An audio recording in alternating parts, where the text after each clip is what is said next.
बिस्मिल्लाहिर्रहमानिर्रहीम। अस्सलाम वालेकुम। बैनुल-अक़वामी सियासी सूरत हाल के साथ साथ हम आपको ऐसे हुकूमती प्रोजेक्ट्स के बारे में भी बताते रहते हैं जिनसे आपको अंदाज़ा हो सके कि पाकिस्तान आने वाले चंद सालों में कहाँ खड़ा होगा। इमरान खान ने इक़्तिदार में आते ही मीडिया के सर पर से हुकूमती हाथ उठा लिया था। इसे इमरान खान की हम एक बहुत बड़ी गलती भी कहेंगे, लेकिन अब जो लोग मीडिया को स्पॉन्सर कर रहे हैं वो मीडिया को यही टारगेट देते हैं कि हुकूमत पर तनकीद की जाए। लेकिन हमारी कोशिश होती है कि हम आपको हकीकत से आगाह रखें, क्योंकि हुकूमत तशहीर के मामले में बहुत कमज़ोर है। और जब भी हम आपको ऐसी वीडियो बनाकर देते हैं तो एक सवाल जो बहुत ज़्यादा पूछा जाता है उसका जवाब हम पहले ही दे देते हैं। वो सवाल ये होता है कि हमें इस सब से क्या फ़ायदा, महंगाई तो उसी तरह से बढ़ती जा रही है। तो जब भी कोई प्रोजेक्ट शुरू होता है तो उसके समरात अगले ही दिन आने नहीं शुरू हो जाते, उसके समरात आने पर चंद साल लगते हैं। अगर गुज़िश्ता अदवार में इन सब चीज़ों पर काम हुआ होता तो आज हमें इसके समरात मिल रहे होते, लेकिन गुज़िश्ता अदवार में सिर्फ़ और सिर्फ IMF और वर्ल्ड बैंक के पैकेजेस को देखा जाता था और बैनुल-अक़वामी इमदाद की तरफ नज़रें रहती थी। तब हम सवाल नहीं उठाते थे। आज जब काम होता है तो हम सवाल उठाते हैं कि इससे हमें क्या फ़ायदा हो रहा है। आज की इस वीडियो में हम आपको 3 बड़े प्रोजेक्ट्स के बारे में बताएंगे जिनका CPEC से और चाइना से कोई लेना देना नहीं है। सबसे पहला मंसूबा हम आपको बताएंगे गिलगित बल्तिस्तान को स्विट्ज़रलैंड बनाने का। दूसरा और तीसरा मंसूबा जापान के हवाले से है।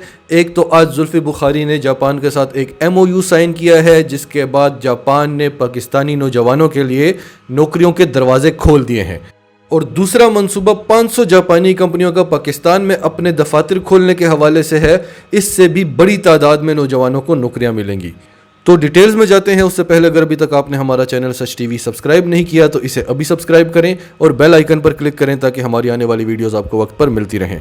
इमरान खान का पाकिस्तान की टूरिज़्म इंडस्ट्री को फ़रोग़ देने का जो ख्वाब था उस पर अब अमली काम शुरू हो चुका है, क्योंकि पाकिस्तान की मईशत अपने पाँव पर खड़ी हो चुकी है और अब हम पर IMF का दबाव बहुत कम हो चुका है। इमरान खान का कहना है कि गिलगित बल्तिस्तान को अल्लाह ताला ने जिस खूबसूरती से नवाजा है, ऐसी खूबसूरती कुदरत ने दुनिया के और किसी भी हिस्से को नहीं दी। और स्विट्ज़रलैंड गिलगित बल्तिस्तान से हाफ भी नहीं है, लेकिन उनकी जो टूरिज़्म इंडस्ट्री है वो आप देखें अरबों डॉलर्स कमा रहे हैं। स्पेन, इटली, पुर्तगाल, टर्की, मलेशिया, थाईलैंड, इसके अलावा यहाँ एशिया में कितने छोटे छोटे जज़ायर हैं जो बिलियंस ऑफ डॉलर्स कमा रहे हैं सिर्फ टूरिज़्म से। किसी के पास गर्म बीचेस हैं तो किसी के पास बुलंद तरीन और ख़ूबसूरत चोटियाँ हैं, किसी के पास सहरा है, किसी के पास मैदानी इलाके हैं, किसी के पास तारीख़ी और कदीम इमारतें हैं।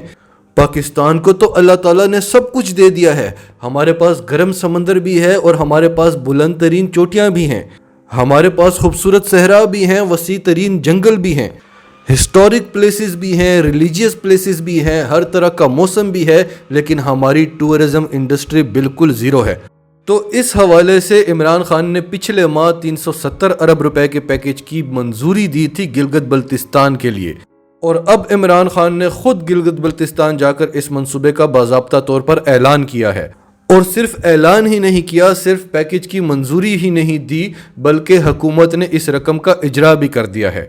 और इमरान खान का कहना है कि अगर इस रकम को सही तरह से यूटिलाइज़ किया गया तो अगले आने वाले चंद सालों में इस्लामाबाद गिलगित बल्तिस्तान से पैसे मांगा करेगा। इमरान खान का कहना है कि इस मंसूबे के तहत हाइडल पावर जनरेशन पर काम किया जाएगा, लोकल डिस्ट्रीब्यूशन नेटवर्क बनाए जाएंगे, टूरिज़्म कनेक्टिविटी को इम्प्रूव किया जाएगा, बाबू सर टनल पर काम होगा, गिलगित के नौजवानों को स्किल्स की ट्रेनिंग दी जाएगी और उनको स्कॉलरशिप्स दी जाएंगी और हेल्थ सर्विसेज को अपग्रेड किया जाएगा। इसके अलावा सेवरेज और सैनिटेशन सिस्टम को इम्प्रूव किया जाएगा और स्मॉल और मीडियम लेवल की इंडस्ट्रीज़ लगाई जाएंगी, फूड प्रोसेसिंग प्लांट्स लगाए जाएंगे, इंफ्रास्ट्रक्चर यानी तामीरात पर बहुत काम होगा और आपके एयरपोर्ट्स को एक्सपेंड किया जाएगा और स्कर्दू एयरपोर्ट को इंटरनेशनल फ़्लाइट्स के लिए खोल दिया जाएगा। इसके अलावा हम वहाँ पर 9 इलेक्ट्रिसिटी प्रोजेक्ट्स पर काम कर रहे हैं जिनकी कैपेसिटी 250 मेगावाट है। 140 बिलियन की रकम सिर्फ और सिर्फ इलेक्ट्रिसिटी प्रोजेक्ट्स के लिए मुख्तस कर दी गई है। 35 बिलियन से रोड्स बनाए जाएंगे। इसके अलावा फूड प्रोटेक्शन के प्लांट्स लगाए जाएंगे, बायोडाइवर्सिटी और एक्वा सिस्टम पर काम होगा, 3G और 4G की सर्विसेज दी जाएंगी और 25 स्मॉल और मीडियम स्केल के इंडस्ट्रियल यूनिट्स लगाए जाएंगे एग्रीकल्चर के लिए। इसके अलावा हमने आपको एक वीडियो में बताया था कि पाकिस्तान की जो आईटी एक्सपोर्ट्स हैं वो भी अपने रिकॉर्ड तोड़ चुकी हैं। आईटी एक्सपोर्ट्स को कभी भी किसी भी हुकूमत ने सीरियसली लिया ही नहीं है और आज ये दुनिया की सबसे बड़ी इंडस्ट्री बन चुकी है। पीटीआई की हुकूमत ने ख़ास तौर पर असद उमर साहब ने इस हवाले से बड़ी कोशिशें की, लेकिन कुछ ख़ास नताइज ना हासिल कर सके। आईटी एक्सपर्ट्स खुद ही अपनी मुश्किलात का मुकाबला करते रहे और अब ये इंडस्ट्री पिछले 8 माह में 1 अरब 29 करोड़ डॉलर की एक्सपोर्ट्स कर चुकी है। अगर हुकूमत इस इंडस्ट्री पर ज़रा सा भी ध्यान दे तो बड़े आराम से हम इसको 25 से 30 अरब डॉलर्स तक पहुंचा सकते हैं। ये कहना है आमिर हाशमी का, जिनको इमरान खान ने ख़ास इस मकसद के लिए पाकिस्तान बुलाया है। आज वज़ीर आज़म के माउनी खसूसी बराए ओवरसीज़ पाकिस्तानी जनाब जुल्फ़ी बुखारी ने कहा है कि हमने पीर के रोज़ जापान की हुकूमत के साथ MOU साइन कर लिया है और जापान अब बड़ी तादाद में पाकिस्तान के आईटी एक्सपर्ट्स को रिक्रूट करेगा। पूरी दुनिया में ओवरसीज़ पाकिस्तानीज़ की तादाद इस वक्त 90 लाख है, जिसमें से सिर्फ और सिर्फ 30,000 जापान में हैं और इसमें जो सबसे ज़्यादा पाकिस्तानी हैं वो सऊदी अरब और UAE में है और वहाँ पर उनके साथ जो सलूक किया जाता है वो बताया नहीं जा सकता। इसके अलावा अमेरिका में, बरतानिया में बड़ी तादाद में पाकिस्तानीज़ हैं और जर्मनी और जापान जैसी बड़ी इकोनॉमीज़ को हम नज़रअंदाज कर रहे हैं सिर्फ उनकी ज़बान की वजह से। जापान का कहना है कि अगले आने वाले 9 सालों में हमें तकरीबन 8 लाख आईटी एक्सपर्ट्स की कमी होगी, तो जापान आईटी इंडस्ट्री में बहुत पीछे रह जाएगा। तो इस कमी होने से पहले ही जापान इस कमी को पूरा करना चाहता है और इस हवाले से वो चाहता है कि पाकिस्तान के जो आईटी एक्सपर्ट्स हैं वो जापान आएँ और जापान को अपनी सर्विसेज दें। अव्वलीन तरजीह उनको दी जाएगी जो आईटी एक्सपर्ट्स हैं या आईटी की कोई भी स्किल रखते हैं और उन्होंने जापानीज़ लैंग्वेज का कोर्स भी किया हुआ है, नहीं तो जापानी एम्बेसी उनको खुद ही जापानीज़ लैंग्वेज का कोर्स करवाएगी। 120 नौजवानों को वो ये कोर्स करवा भी चुके हैं और उन्हें रिक्रूट कर लिया गया है। पाकिस्तानी नौजवानों के पास इतनी स्किल्स हैं जो कि ज़ाया हो रही हैं और अगर वो जापान की आईटी इंडस्ट्री को पकड़ लेते हैं, पकड़ लेने का मतलब कि उस पर पूरी तरह से कब्जा कर लेते हैं, तो आप यकीन नहीं कर सकते कि बिलियंस ऑफ डॉलर्स का रेमिटेंस आया करेगा हर साल पाकिस्तान।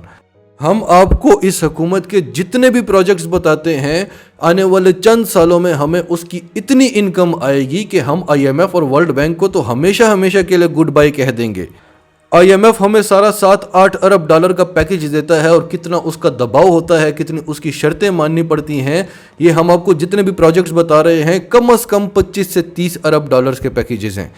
एक एक प्रोजेक्ट से हम इतना इतना कमा सकते हैं और कमा सकते नहीं हैं, कमाने वाले हैं इंशाअल्लाह ताला। अब आपको आखिरी खबर बताते हैं कि 500 जापानी कंपनीज इंटरेस्टेड हैं कि वो पाकिस्तान में आकर काम करें, क्योंकि आप जापान को दुनिया के नक्शे में देख लें, इंतहाई छोटा मुल्क है और यही वजह है कि दुनिया का महंगा तरीन शहर है टोक्यो। दुनिया के महंगे तरीन शहरों में इसका नाम आता है। यहाँ की ज़मीन, यहाँ की इलेक्ट्रिसिटी, यहाँ का रहन सहन, खाना पीना इतना महंगा है कि आप अफोर्ड नहीं कर सकते, क्योंकि जगह नहीं है उनके पास। अगर ये 500 कंपनीज पाकिस्तान आकर काम करती हैं तो इनको सस्ती लेबर मिलती है, सस्ती ज़मीन मिलती है, सस्ता लाइफस्टाइल, यानी हर चीज़ यहाँ पर सस्ती है और कमाई उनकी उससे भी ज़्यादा होगी जितनी वो जापान में कमा रहे हैं। जापान की आईटी कंपनीज एसोसिएशन ने जुल्फ़ी बुखारी साहब के साथ एक वर्चुअल मीटिंग की है और उन्होंने कहा है कि हम पेंडेमिक का इंतज़ार कर रहे हैं, यूं ही एक कोरोना वाला मामला ख़त्म होगा, हम इंशाल्लाह फ़ौरन पाकिस्तान में आकर अपने दफातर खोल लेंगे। इसके अलावा पाकिस्तान का जो सफारत खाना है जापान में, वहाँ पर आकर भी 100 जापानी कंपनियों ने पाकिस्तानी सफ़ीर से रिक्वेस्ट की है और उन्हें अपने इंटरेस्ट के बारे में बताया है कि हम पाकिस्तान में काम करना चाहते हैं। आप अंदाज़ा करें कि अगर 500 कंपनियां पाकिस्तान में आकर काम करेंगी तो पाकिस्तानी नौजवानों के लिए नौकरियों के दरवाजे कितने खुल जाएंगे।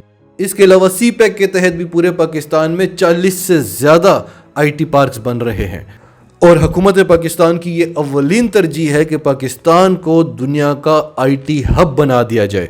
और ये हुकूमत पाकिस्तान के लिए बहुत ही आसान होगा, क्योंकि पाकिस्तान के घर घर में कोई ना कोई फ्रीलांसर बैठा हुआ है, और अगर नहीं भी है तो वो बड़ी आसानी से कोई ना कोई IT स्किल सीख सकता है, क्योंकि 4 से 8 साल नौजवान डिग्री लेने में लगा देते हैं और उसके बाद उनको नौकरी भी नहीं मिलती। اس کے مقابلے میں وہ کوئی نہ کوئی اچھی IT اسکل سیکھ سکتے ہیں، 3 ماہ میں سیکھ سکتے ہیں، 1 سال میں سیکھ سکتے ہیں، ڈیفرنٹ اسکلز ہیں. اور تعلیم کے ساتھ ساتھ ہر نوجوان کو کوئی نہ کوئی اسکل سیکھنی چاہیے کیونکہ فیوچر اسی کا ہے. ناظرین، آپ کی سب کے بارے میں کیا رائے ہے؟ کمنٹس میں اپنی رائے کا اظہار کرتے رہیں. اور اگر آپ ہمارے چینل پر نئے ہیں تو ابھی سچ ٹی وی کو سبسکرائب کریں، سچ ٹی وی فیملی کا حصہ بنیں.